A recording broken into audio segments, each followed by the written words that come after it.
It's easy to think we can achieve balance by randomly grabbing at these pieces, hoping they'll magically fit together. And what happens? They float around in the chaos, and eventually we get overwhelmed and sweep the whole pile onto the floor. Midlife in Motion is the podcast for women who want to reclaim their metabolism, maintain their mobility, and recognize their divine worth. I'm your host, Angie Collinwood, fitness and yoga instructor, body confidence, and menopause coach. This show bridges the gap between science and soul. We move beyond quick fixes to discuss the real pillars of longevity. Get ready to start dancing into midlife. Welcome back to Midlife in Motion. I'm your host, Angie Collinwood. This is the Midlife Puzzle, using the foundational 5 to create balance and vitality. The 1,000-piece problem.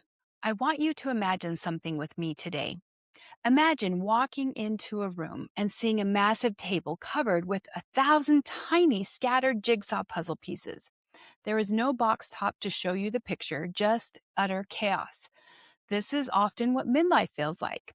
The pieces are everything you are juggling: your family, your career, your hormones, your relationships, and somewhere in that pile, your own health. When we decide it's time to get healthy, what do we usually do? We grab a handful of random pieces from the middle of the pile and try to force them together. We try a new restrictive diet, which is a middle piece. We sign up for a boot camp, another middle piece.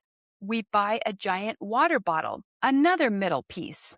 It's easy to think we can achieve balance by randomly grabbing at these pieces, hoping they'll magically fit together.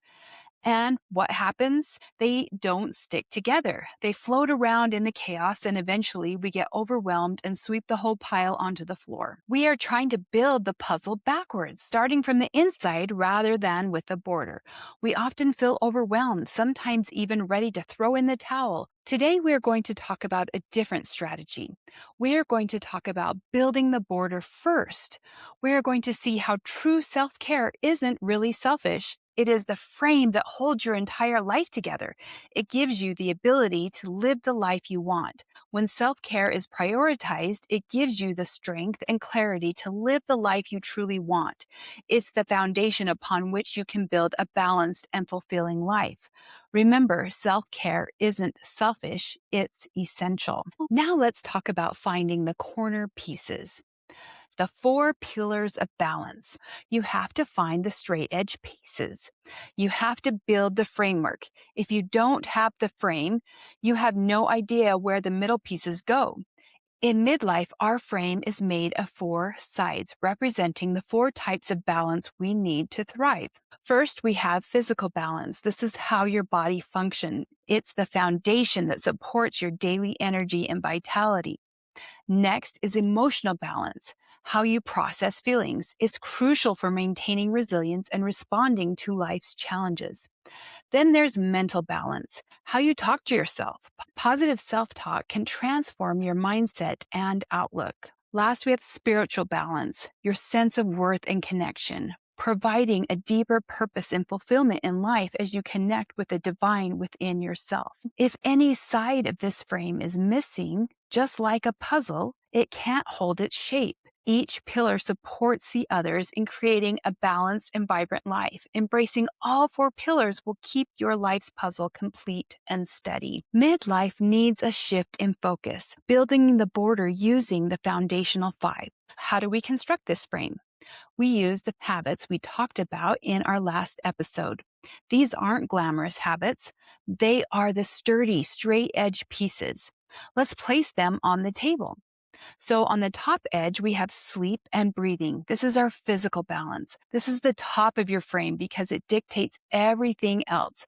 When you prioritize sleep and use your breath to regulate your nervous system, you create physical stability. You cannot build a vibrant life on an exhausted, hyper-stressed foundation. Sleep locks that top edge into place. Then we have the side edge. Feeling, the emotional balance. Remember the pressure valve? When you allow yourself 90 seconds to feel an emotion rather than stuffing it down with food or busyness, you create emotional stability. You stop the internal chaos. That's your right side edge. Next is the bottom edge, reframing. This is our mental balance. This is the foundation of your mindset. When you catch the negative thought, I'm falling apart, and replace it with, I'm recalibrating, you create mental stability. That's the bottom edge supporting everything. The final edge is healing, spiritual balance. This is the peace treaty with your body, deciding that you are worthy of care right now, not 10 pounds from now. That connection to your divine worth is the final side that closes the frame, knowing your own value. Now look at the table. You have a clear, stable border. You have defined the space. You have balance. Together, these foundational elements help us create a robust frame for our lives in midlife, ensuring our puzzle holds its shape as we build inward. Filling the center with nutrition, movement, and hydration. Now that we've built that framework of balance with our foundational pieces, let's talk about filling in the center. What happens to all those other pieces still sitting in the box? The nutrition pieces, the movement pieces, the hydration pieces. Suddenly, they become much easier to place. Think about it. If your sleep border is solid, you have the energy to cook a nourishing meal. The nutrition piece snaps right in. If your healing border is solid, meaning you aren't exercising as a form of punishment, then movement becomes a joyful investment in your cardiovascular health. The exercise piece snaps right in. If your breathing border is solid, you are listening to your body's signals and you realize you are thirsty. The hydration piece snaps right in. When the foundation is solid, the center fills in naturally. But if you try to force high intensity exercise, which is a centerpiece, when you haven't slept well in 3 days, the puzzle breaks. When the foundation is solid, these center pieces fall into place naturally, creating a complete picture of health and balance. The reframe, why the border isn't selfish. I know what some of you are thinking. Angie, I don't have time to build this border. Everyone needs a piece of me. Taking time for sleep or breathing feels selfish. Let's reframe that. Self-care is not spending a week at a spa while everything else falls apart. As inviting as that may sound, it's not sustainable or practical.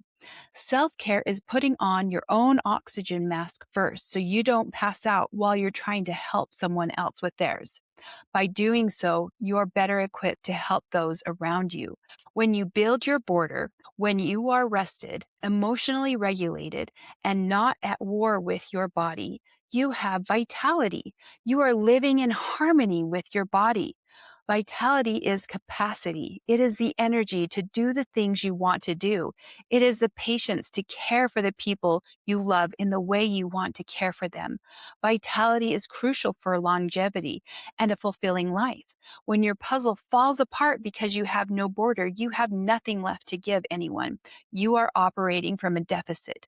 Building your border isn't taking away from your family. It's the only way to ensure you are healthy enough to be there for them for the long haul. So let's reframe that right now. We need to stop looking at self care as a luxury and start looking at it as a biological imperative. There is a scientific term for the physical weight of juggling this 1,000-piece puzzle without a border. It is called your allostatic load. When you are stressed, when you are rushing to work, managing a teenager's meltdown, or worrying about your aging parents, your body releases stress hormones like cortisol and adrenaline to help you cope. That is normal. It's a healthy response. This is how we are designed to help us survive an immediate crisis. Once the crisis is over, your body is supposed to return to her calm baseline. But when you are constantly giving to others, constantly rushing, and entirely ignoring your own needs, your body never has a chance to reset. That cumulative physical wear and tear of chronic stress on your organs and tissues is your allostatic load. A high allostatic load can lead to high levels of stress hormones, high blood pressure, insulin resistance, brain fog, and a suppressed immune system. High allostatic load is associated with fatigue, insomnia, anxiety, cardiovascular disease, and diabetes. When you say, I don't have time to rest, you are essentially driving your car in first gear on the freeway. Eventually, the engine is going to blow out. We don't want that to happen. Building your border, prioritizing your sleep, feeling your feelings, taking 90 seconds to breathe will lower your allostatic load. It physically toggles your nervous system out of fight or flight and into rest and repair. Self care is not a reward for being a perfect mom or employee or wife. It is the biological prerequisite for being functional. Let's explore how we can reduce the psychological burden on ourselves.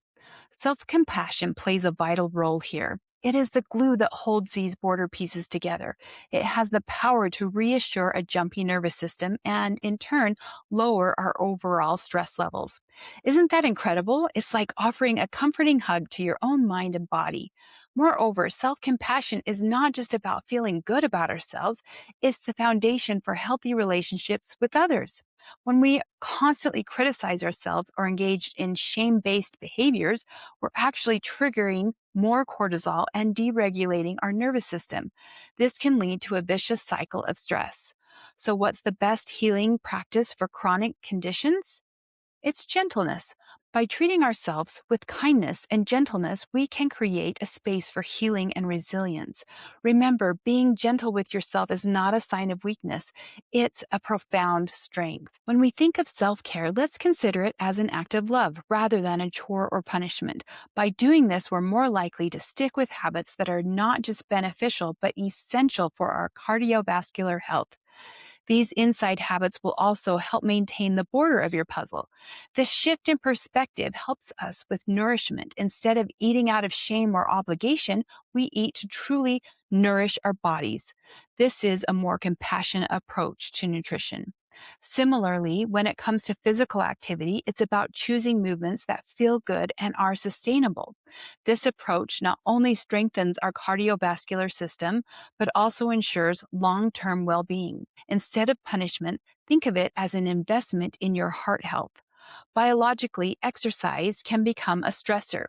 If your puzzle border is broken and you are exhausted, forcing a high intensity workout just dumps more cortisol into an already overflowing bucket.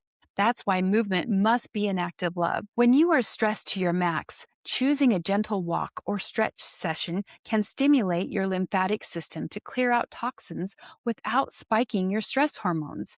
It's an investment in your heart, not a punishment for what you ate. Healing truly is an inside job. Gratitude plays a powerful role here. It acts as a shield protecting us from carrying around negative energy that can leave us feeling physically drained and heavy. When we treat our bodies with compassion and mercy, we create the best environment for them to thrive. It's about ensuring our bodies function optimally for as long as possible. This approach isn't just about physical well being, it's about nurturing our mental and emotional health too. Remember, the relationship we have with our bodies is lifelong. By practicing gratitude and compassion, we can make it a fulfilling and supportive journey. Treating our one precious body with gratitude and compassion is the most effective way to ensure she functions optimally for as long as possible. Practicing gratitude can help prevent us from lugging around that negative energy that leaves us feeling physically exhausted and weighed down. Gratitude is how we appreciate the whole picture we are building, even when the middle is still a little messy. Your body has carried you through decades of life. She has earned the right to change and adapt. You are much wiser than you were in your 20s, and it's okay to look like the wise woman you have become rather than the same 20 something you were. Show her how grateful you are for her. Let's find your first corner. So this week, look at that puzzle table. Is it chaos? Are you trying to jam the kale salad piece into a space where it just is not fitting? Instead of overwhelming yourself by staring at the whole pile, just find one corner piece. Maybe it's taking a moment to reframe those negative thoughts about your body. Maybe it's taking a deep breath. Maybe tonight your only job is to secure that top left corner, getting to bed on time. Just focus on the edge. Contemplate which corner piece feels most relevant to you at this moment. Build the frame, and the picture will reveal itself. Using this jigsaw puzzle analogy is a perfect way to visualize the hierarchy in health habits. It explains why we feel overwhelmed when we try to start with the intense stuff like restrictive diets or intense exercise plans. Without having the basics in place, we are trying to build the middle of the puzzle with no edges to hold it together. This will be an ongoing process. Life gets messy sometimes, and you may need to restructure a border or part of the middle. Just know that it's okay. This is about the journey to feeling your best. Life can be both amazing and messy at the same time. Self-care is giving the world the best of you instead of what's left of you. This quote from Katie Reed beautifully captures the essence of self-care. It's a gentle reminder that taking care of ourselves isn't selfish. It's essential. By nurturing ourselves, we can offer the world our best selves rather than what remains after we've been depleted. Think about how powerful it is to give from a place of abundance rather than from scarcity. As we move forward, let's hold on to this idea. It's about quality, not just quantity, in how we show up for both ourselves and others. Remember that it's okay to include yourself in your own life. It doesn't mean you are stepping away from others, but that you are showing up in the best possible way. You are also important. So just pick one. Make sure to grab your free download of the Midlife Vitality Blueprint. The link will be included in the notes. Try the 7-day challenge. Pick one tiny goal to do each day for the next 7 days. This isn't about forcing yourself into a giant leap. It's about one tiny step. You've got this. Now it's time to thank yourself for taking this time for you, for restoring you, for showing kindness to you. Create space for your heart and soul. Place a hand on your heart and take a deep breath.